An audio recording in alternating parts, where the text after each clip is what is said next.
Жақында өркен балалардың әл ауқатын арттыру ғылыми практикалық институтында курстан өттім. Жалпы мұғалім үшін де, ата-ана үшін де балалардың бойындағы стигматизацияны төмендету, өз-өзіне деген сенімділігін арттыру, тілек қалауын, мүмкіндіктерін, психологиялық денсаулығын ескеру маңызды ғой. Ең алдымен баламен сырласа алу керек. Көңіл бөлу керек. Көңіл бөлу деген өбектеу емес, құқықтары мен міндеттерін қатар игеруіне мән беру. Оқу білім азығы, білім ырыс қазығы. Оқытудың үш бірлік, білім беру, тәрбие, даму қызметі іске асуы қажет.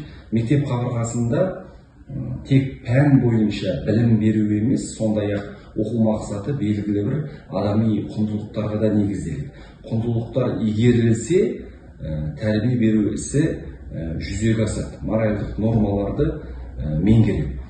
Өздеріңіз білесіздер, елдігін паш еткен Мағжан Жұмабаевтың 1922 жылы педагогика атты еңбегі шықты.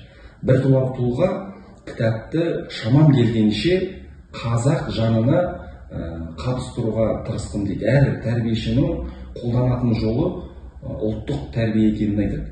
Салыстыра оқыту және тағы басқа әдістеме бойынша бірқатар ұсыныстары бар. Егеменді елдің басты ұстанымы өз педагогикасы және ұлттық тәрбиесі ғой. Бұл еңбекті ұстаздар үшін таптырмас мұра деп білеміз. Ел болашағы білімді ұрпақ, бәрі өз қолымызда.